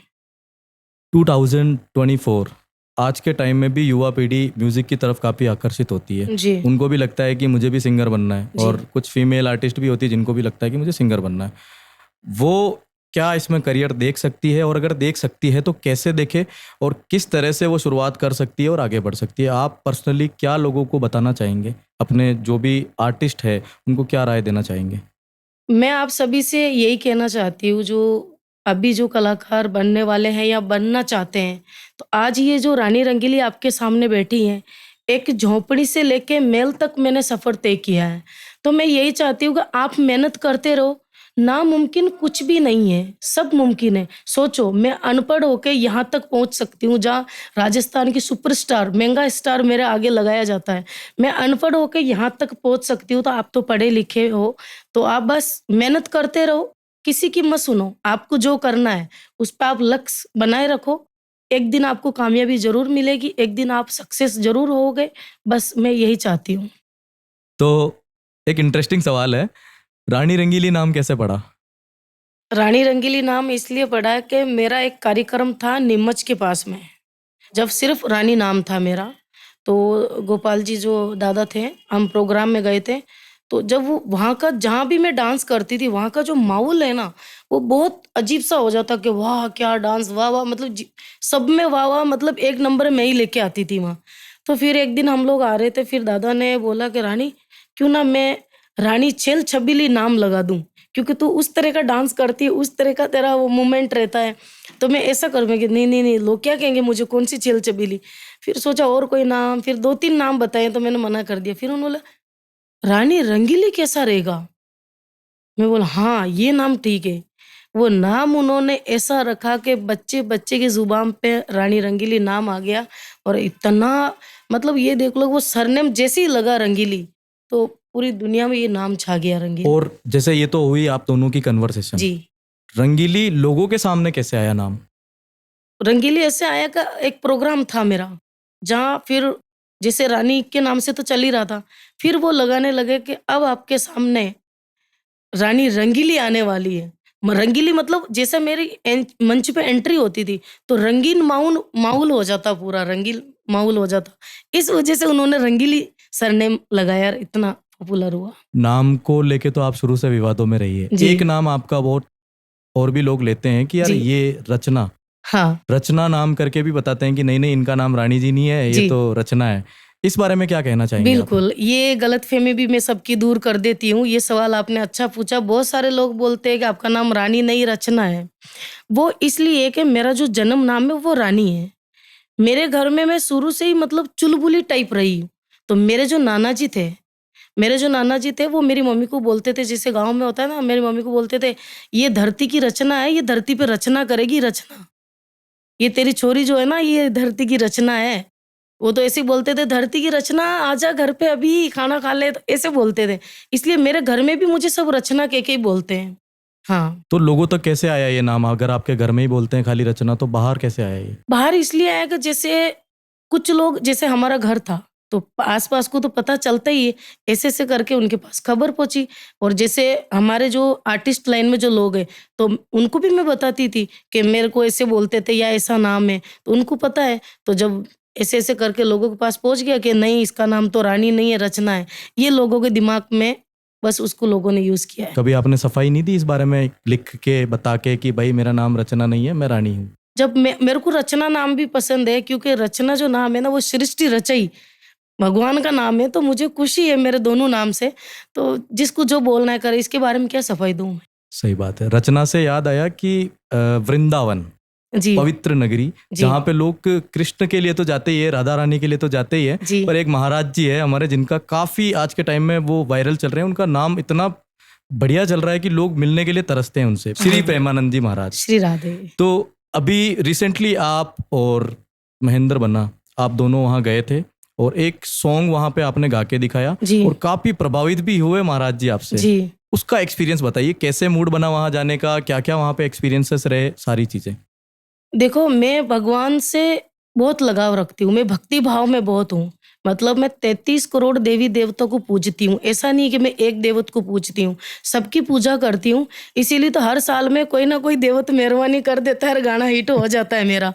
तो प्रेमानंद जी महाराज जो है, उनको मैंने एक बार देखा, तो मैं घर में बैठी थी। एक बार वीडियो दिखाया था मेरे को महेंद्र जी ने, तो मैं घर में बैठी थी। फिर मैंने उनका जो भाव है मन का, वो मैंने खुद ने बनाया। श्री प्रेमानंद जी महाराज हेलो मारी ओ मारी राधा रानी, ऐसे मैंने बनाया। फिर वो मैंने लाइन बनाई, फिर मैंने सोचा क्यों ना अगर ऐसा हो जाए कि मैं उनको ये लाइन सुनाऊँ और वो स्वयं खुद ये लाइन सुने। ऐसा मेरे माइंड में आया। तो फिर काफ़ी दिन तो चलता रहा। फिर मैंने महेंद्र जी को बोला मुझे वृंदावन लेके चलो आप। तो हम गए वृंदावन। फिर इनको मैंने बोला कि मेरे को ये लाइन बाबा को सुनानी है। तो बोले यार वो तो पॉसिबल नहीं है क्योंकि वहाँ बहुत ज़्यादा जब भीड़ हो चुकी थी। तो बोले ठीक है फिर भी कोशिश करते हैं। फिर मैं दिल से राधा रानी के सामने रो गई। मैंने बोला आज जो मुझे नहीं मिलाया ना आपने, तो मैं ज़िंदगी में कभी दोबारा वृंदावन नहीं आऊँगी। ये मैंने बोल दिया था।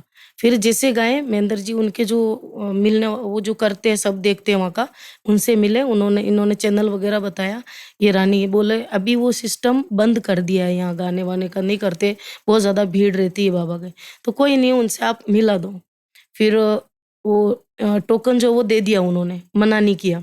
फिर उन्होंने मुझे अंदर बुलाया, बोले आप क्या बना के लाई हो? गाओ, इसका अर्थ बताओ।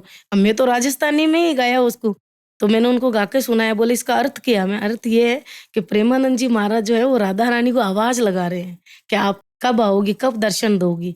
कि ओके ठीक है। फिर मैं अंदर गई। जैसे ही मैं अंदर गई, मतलब वहाँ प्रेमानंद जी तो है ही नहीं।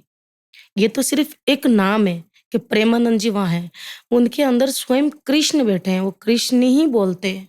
वो इंसान नहीं है। वो मैं मेरे नज़रिए से देख सकती हूँ, दूसरे लोग क्या देखते हैं वो मुझे नहीं मिला। दूसरी मैंने जहाँ तक देखा उनके अंदर कृष्ण ही थे। जब मैं उनके सामने गई तो मेरी तो आवाज़ नहीं निकली। उनका जो मैंने एक बार भी शायद मेरी आँखों से उनका फेस मैंने नहीं देखा। मेरी आँखें ऐसे ही थी और बोले कि ये राजस्थान से हैं बच्ची, आपको 2 लाइन गाना फिर मैंने जो 2 लाइन गाई, वो बहुत खुश हुए। तब तक मेरी नज़र उनके फेस पे नहीं गई, मैंने उनको देखा ही नहीं। बस मैं ऐसे ही खड़ी रही। मुझे यूँ लगा बस कृष्ण मिल गए, दर्शन हो गए और जो मैंने बनाया था, वो इन्होंने सुन लिया बस। इतना मेरे लिए बहुत था। उस वीडियो के नीचे मैंने कमेंट्स पढ़े, वहाँ पे न जाने कितने लोगों ने ये लाइन लिख रखी थी कि रानी जी आपका आज तक का सबसे बढ़िया गाना हमें ये लगा। जी, विदाउट एनी ऑटो ट्यून, जी, विदाउट एनी म्यूजिक, सबको अच्छा लगा। तो मैंने जाके सुना और मुझे भी पर्सनली इतना अच्छा लगा कि मैंने 2 से 3 बार इस गाने को सुना और मैंने उसी दिन सोच लिया था कि इस बारे में मैं आपसे ज़रूर बात करूँगा। जी, और मैं दिल से चाहता हूँ, हमारे दर्शक भी चाहते होंगे, आई होप सो, कि आप ये गाना एक बार यहाँ पे गा के सुनाइए। जी। बिल्कुल, ये सॉन्ग मैंने रिकॉर्ड भी किया है, वीडियो भी इसका तैयार हो गया। वीडियो बहुत अच्छा एडिट हुआ है और जल्दी रिलीज़ भी करने वाली हूँ मैं। और जब मैंने ये वीडियो एडिट करके देखा तो 4 बार तो मैं रोने लग गई हूँ, क्योंकि वो वीडियो जो भी अगर दिल से देखेगा ना, क्योंकि वो अगर प्रेमानंद जी को देखेंगे अंदर, तो वो नहीं रो पाएँगे। वो जो उनके अंदर जो कृष्ण है, उनको देख लेंगे ना वो, तो आँसू रोक ही नहीं सकते। गजब। ये चीज़ तो है। एक बार प्लीज़। हाँ, मैं आपको सुनाती हूँ।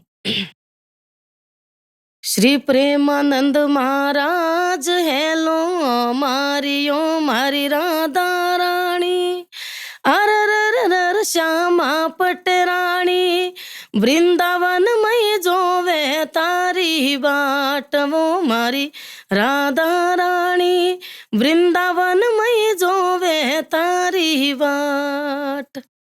गजब वोकल्स है यार आपके, सच में तारीफ़ काबिल है आपकी आवाज़। जी, ऑटो ट्यून के पीछे छुप जाती है इतनी प्यारी जी, आवाज़, जी। बट सच में दिल से बता रहा हूँ आपकी वोकल में थैंक एक यू। अलग ही चीज़ है। एक कोई और गाना जो आपका फ़ेवरेट हो?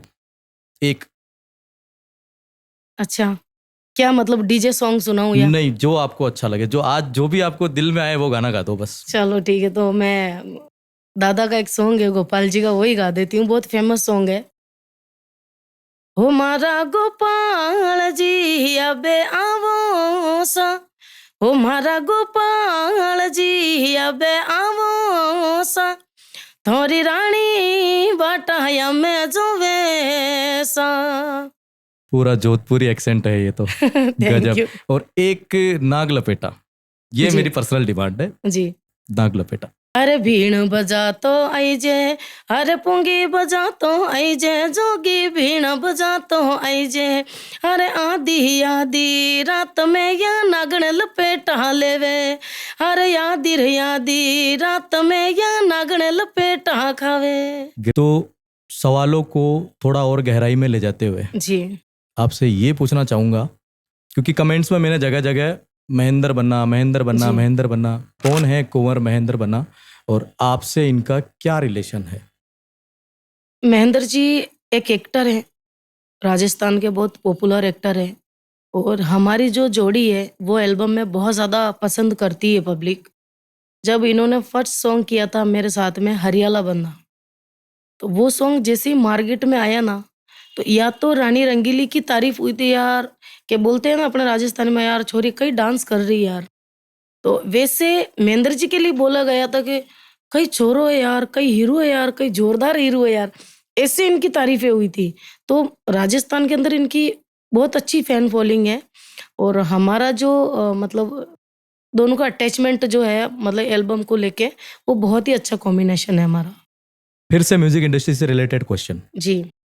आज तक रानी रंगीली ने कितने गाने करे हैं, और इन गानों का सफर कैसे स्टार्ट हुआ, और आज इन गानों को जब आप देखती हैं तो आपको क्या फील होता है? देखो, जहाँ तक सॉन्ग की बात है कि कितने सॉन्ग किए, तो पहले जैसे यूट्यूब नहीं था, तो डीवीडी, सीडी ये रिलीज़ होते थे, तो उसमें 8 गानों का एक एल्बम बनता था। अभी तो जैसे 1-2 गाना या 1 गाना रिलीज़ हो रहा है यूट्यूब पे, उसमें 8 गानों का एल्बम होता था। तो समथिंग मैंने जो आज तक के जो सॉन्ग किए वो 10,000 के समथिंग आप समझो। तो करीब आप 10,000 गाने बिल्कुल, कर चुके हैं। बिल्कुल। गजब यार। जी, और जो डीवीडीज वगैरह का जो समय रहा जी, उस टाइम जो कमाई का जो सोर्स होता था लोगों का, जैसे कि अभी आज के टाइम में अगर किसी का यूट्यूब चैनल है तो वो यूट्यूब से अर्निंग करता है या स्पॉन्सर्स वगैरह से करता है, उस समय लोग कैसे कमाते थे, कोई भी सिंगर हो? जी। देखो, अभी इतना इनकम नहीं है। अभी क्या होता है ना, जैसे सॉन्ग बनाया, मान लो उस पे आपने 10 लाख रुपए लगा दिए, ठीक है? वो सॉन्ग आपने रिलीज़ कर दिया, हो सके वो फ्लॉप हो जाए, सही बात है। ठीक है? 3 मिलियन, 4 मिलियन, 5 मिलियन से कोई पेमेंट नहीं रिकवर होता है। तो यूट्यूब का तो कुछ है ही नहीं। और कभी-कभी होता है ना कि सॉन्ग पे 20-30 हज़ार रुपए लगे हुए हो, वो सॉन्ग 250 मिलियन हो जाता है, तो उस पे लाख रुपए इनकम चालू हो जाती है। तो वैसा है। जब डीवीडी का जो टाइमिंग था, उसमें तो मतलब क्या होता था, जैसे मान लो नाग लपेटा डीवीडी आई थी, सीडी आई थी, तो कम से कम 40 से 50 लाख डीवीडी बिकी उसकी। तो उसमें बहुत ज़्यादा इनकम थी, बहुत ज़्यादा। और वो इनकम कैसे डिस्ट्रीब्यूट होती थी? बीच में जो कमीशंस वगैरह भी जी, होते होंगे दुकानदार के, जी। डिस्ट्रीब्यूटर के? नहीं, उसमें कमीशन नहीं था। जैसे मान लो मेरी कंपनी है, मैंने माल बनाया, माल भेजा, ठीक है? दुकान, जैसे मान लो आपकी दुकान है, वहाँ भेज दिया माल, तो जैसे वो जो बिकता है, उसके हिसाब से है। जैसे दुकान पे कोई सामान बेचते हैं, उस हिसाब से उसका चलता तो था। ये सब में बढ़ता था, म्यूजिक, हाँ, सिंगर, हाँ, दुकानदार, हाँ, सब में? हाँ। ठीक है। फैंस की बात करेंगे अब जी, अपन। जो फैंस होते हैं, अब लाखों की तादाद है आपकी, जी, तो इसमें जो अजीबोगरीब फैन होते हैं ना, कि यार ये सोचने को मजबूर कर देता है, जी। जो सोचने को मजबूर कर देते हैं, ऐसे फैंस के बारे में बताओ जो स्पेशल फैंस है आपके। हाँ, ऐसा वैसे फैन्स बहुत सारे हैं मेरे, बहुत। और एक ऐसा भी किस्सा हुआ मेरे साथ, मेरा शूट चल रहा था गढ़बोर 4 भुजा, अधिकतर वो शूट वहीं पे रहता है मेरा। तो वहाँ एक लेडीज़ थी, वो बहुत अच्छी लेडीज़ है वो, अब तो शायद वो इस लाइन में भी आ गए हैं, गाते हैं शायद वो। तो वो जब मतलब नॉर्मली गाँव से थे, तो वो बच्चे को लेके आए, मतलब फ़ोन तो उनके मेरे पास, मेरे नंबर किसी के पास नहीं थे, तब फ़ोन ही नहीं था। तो वो छोटा फ़ोन था, तो जो हमारे डायरेक्टर हैं, राजेश गोयल, उनके वो फ़ोन करते थे, प्लीज़ मैं मर जाऊँगी, मुझे एक बार उनसे मिला दो, बस उसके बाद मैं मर जाऊँ तो मुझे कोई टेंशन नहीं, ऐसे बहुत उनको फ़ोन करा। तो उन्होंने क्या करा, उन्होंने सोचा ठीक है नॉर्मल ही होगा, तो जहाँ शूट चल रहा था उनको फ़ोन करके बुला लिया कि आप रानी जी आए हुए हैं और आप आ जाओ। वो जैसे ही आई और मेरे को ज़ोर से ऐसे कस के पकड़ लिया ज़ोर से, वो छोड़ ही नहीं रहे मेरे को। मैंने बोला, दीदी ठीक है, नहीं मैं आपकी फ़ैन हूँ बहुत दिनों से, बस मैंने मेरे हस्बैंड को छोड़ दिया आपके लिए, मैंने घर परिवार छोड़ दिया, और दीदी ये जो बच्ची है, ये आप ले लो, मैं आपको ये गिफ्ट दे रही हूँ। अच्छा, बच्चे गिफ्ट करने लग गए? हाँ, ये बच्ची आप ले लो। मैंने बोला, दीदी मैं आपकी छोटी बहन हूँ, आप आज यहाँ रुको, मेरे साथ रहो, तो आपको थोड़ा-सा ये जो है वो ठीक हो जाएगा, फिर आप बच्ची को लेके घर चले जाना। कि नहीं बस मैं तो यहीं रहूँगी, बस मैं सब कुछ छोड़ के आ गई हूँ। तो वो रात भर मेरे साथ रहे। मतलब ये देख लो कि मैं ठीक से तैयार भी, मैं उनकी बुराई नहीं कर रही हूँ, बट जिस हिसाब से बस वो ऐसे, दीदी ये लगाओ, दीदी ये पहनो, दीदी ऐसे करो, दीदी ऐसे करो। तो परेशान तो मैं बहुत ज़्यादा हो गई थी, पर मुझे अच्छा भी लग रहा था, मैं चलो यार मेरी फ़ैन है ये। फिर पूरी रात हम साथ रहे, फिर सुबह बड़ी मुश्किल से जैसे-तैसे उसे उनको मैंने समझा के और घर पे भेजा है, वरना वो बच्चा तो मेरे ही पास छोड़ के जा रहे थे। अडॉप्ट करना पड़ता फिर आपको। बच्चे से याद आया, बहुत सारे जने तो आपके कमेंट में ऐसा भी बोलते हैं कि रानी जी के बच्चे कितने हैं। हाँ, बिल्कुल, ये ऐसा बहुत सारे लोग बोलते हैं कि रानी जी आपके लड़का है, रानी जी आपकी लड़की है। तो एक्चुअली क्या होता है कि हम लोग जहाँ शूट करते हैं, उसमें कभी-कभी बच्चों की रिक्वायरमेंट रहती है, तो छोटे बच्चों को लेके हम शूट करते हैं। तो उसी को लेके वो लोग मान लेते हैं कि ये रानी जी का बच्चा है। ऐसा बहुत बार हो गया तो लोगों को गलतफ़हमी है।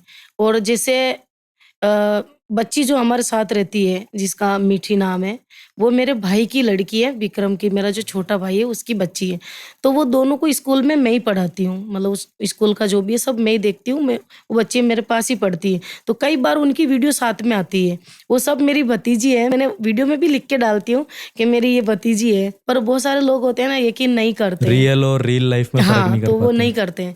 तो वो सब मेरी भतीजी है, मेरे कोई भी बच्चा नहीं है अभी, मैंने कोई प्लानिंग नहीं की है, तो बस ये है। तो जैसे फैंस की बात चल रही है, तो और भी बहुत सारे ऐसे किस्से होंगे आपके फैन से रिलेटेड। वैसे तो बहुत सारे किस्से हैं, पर मेरे को अच्छा भी लगता है फ्रेंड्स लोग जो अपने अपने प्रति जो इतने रहते हैं, तो मुझे अच्छा लगता है वो। पर एक कहीं-कहीं मुझे प्रॉब्लम होती है, जैसे बहुत सारे लोग, जैसे मेरा मकान है जो रानी महल है, वहाँ पे दूर-दूर से लोग एमपी से, जोधपुर से, कोटा से, बूंदी से, बहुत सारे लोग वहाँ घर पे आ जाते हैं कि हमको रानी जी का मकान देखना है।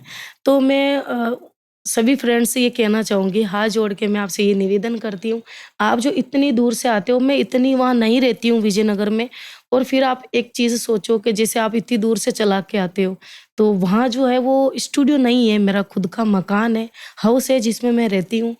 तो आप ही सोचो, जैसे जिस बंदे को मैं नहीं जानती हूँ, तो उसको मैं घर खोल के तो दिखाने से रही। तो ये थोड़ा-सा आप सोचना, बुरा मत मानना, मैं आपकी छोटी बहन हूँ, पर आप इतने दूर से जो आते हो वो मुझे अच्छा नहीं लगता है। मैं आपको वहाँ मिल भी नहीं पाती हूँ, फिर मैं गेट मतलब मिल भी नहीं सकती वहाँ पे मैं, क्योंकि घर पे अपने अलाउ तो कर नहीं सकते हर सब जो भी आते हैं। जैसे अपने आप लोग हमें जानते हो, मैं आपको नहीं जानती हूँ, जैसे बहुत सारे लोगों को।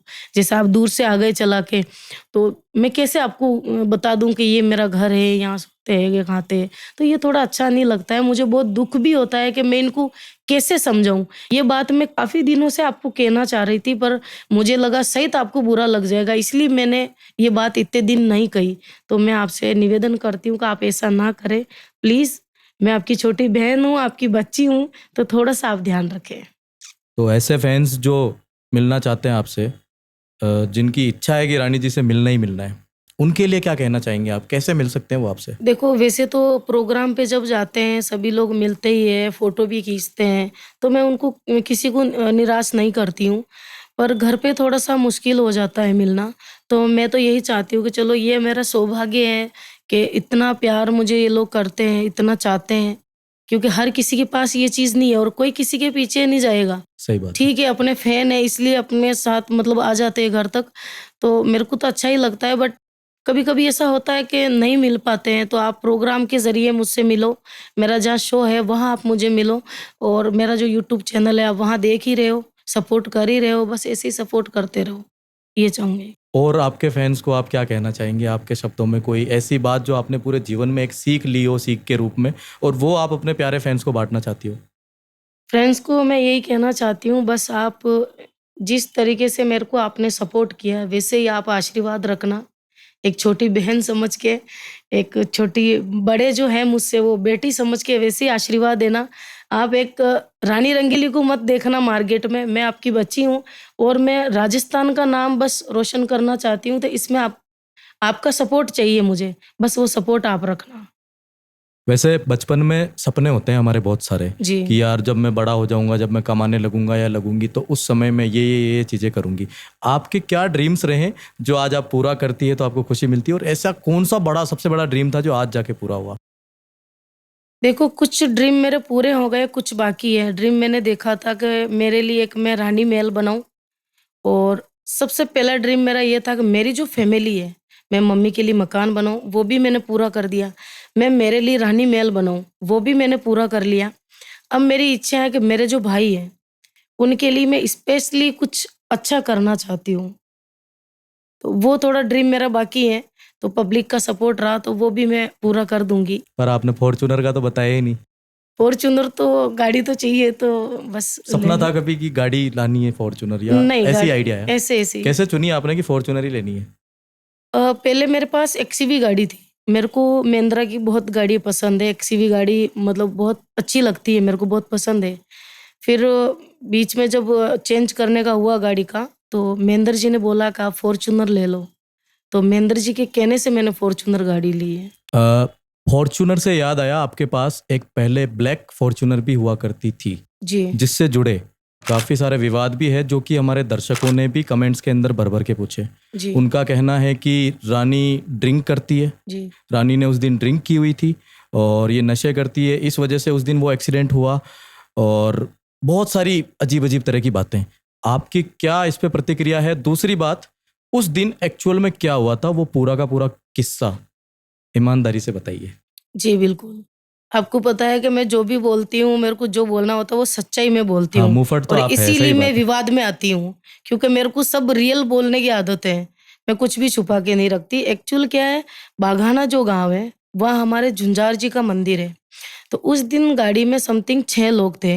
मेरा भाई था, भाभी था और 3 बच्चे थे, मेरे भतीजा-भतीजी थे, सिस्टर थी दोनों मेरी, और मैं थी। महेंद्र जी उस टाइम गाड़ी चला रहे थे। ठीक है, आप खुद भी थी उसमें? हाँ, मैं खुद भी आगे बैठी थी। ठीक महेंद्र है। जी गाड़ी चला रहे, तो हमारे झुंझार जी का कुछ फंक्शन था। वो फंक्शन देखो, जब फैमिली होगी तो लोग ड्रिंक करके तो गाड़ी चलाएँगे नहीं, सही बात। ठीक है? तो जब हम लोग वहाँ से निकले थे, तो वहाँ जो कामली घाट का जो पुलिया है, वहाँ पे वो काम चल रहा था। कांकरी सब गिरी हुई थी, ऐसे रोड बन रही थी जब। कंस्ट्रक्शन वर्क हाँ, चल रहा हाँ। था। तो हमारी एक आदत है, हम गाड़ी को एक भवानी समझ के चलाते हैं। हम गाड़ी में बैठते भी हैं तो पहले उसे धोख देते हैं, और गाड़ी से मैं इतनी बातें करती हूँ जितना कोई सोच भी नहीं सकता। तो गाड़ी से मेरी हर अटैचमेंट बात होती है, ठीक है? और देखो, अगर ड्रिंक करने वाले होते ना, तो मेरा एनी टाइम, मैं जब भी सफ़र करती हूँ केदारनाथ, बद्रीनाथ, अमरनाथ, ठीक है, मुक्तिनाथ, यहाँ मैं जाती रहती हूँ। गंगोत्री, यमुनोत्री, कितने खतरनाक रोड है। वहाँ पे गाड़ी महेंद्र जी चलाते। अगर ड्रिंक करके चलाते तो उसी टाइम मर जाते। सही भाई बात है। ड्रिंक करने वाला इतनी लंबी नहीं कर सकता, सफ़र नहीं कर सकता। तो उस टाइम ऐसा कुछ भी मैटर नहीं था, हम लोग गाड़ी में बैठे थे। जैसे ही गाड़ी आगे गई, तो सिंगल रोड चल रही थी। तो जैसे अपनी गाड़ी इधर से जा रही थी, तो उधर से क्या एक ट्रक आ रहा था, ट्रोला। तो फिर इन्होंने क्या करा, इन्होंने ये सोचा कि जैसे ही ये गाड़ी निकलेगी, तो मैं गाड़ी उस साइड ले लूँगा, और इस साइड से ऑटो आ रहा था। तो वो एकदम से आगे आ गया ऑटो वाला, ठीक है? वो पहले पिकअप वगैरह चलाते, एम्बुलेंस वगैरह चलाते थे वो भाई साहब जो है। तो एकदम से आए, तो इन्होंने सोचा कि अरे ये तो मेरे ऊपर ही आ रहा है, मैं एक काम करता हूँ, उधर काट लेता हूँ, ये जैसे ही ट्रक निकलेगी तो मैं उधर काट लूँगा। इन्होंने ये सोचा।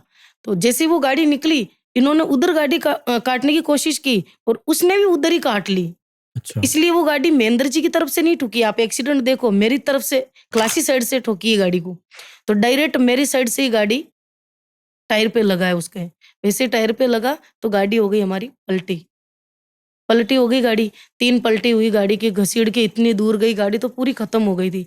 तो सब लोगों को लगा कि मर गए सब।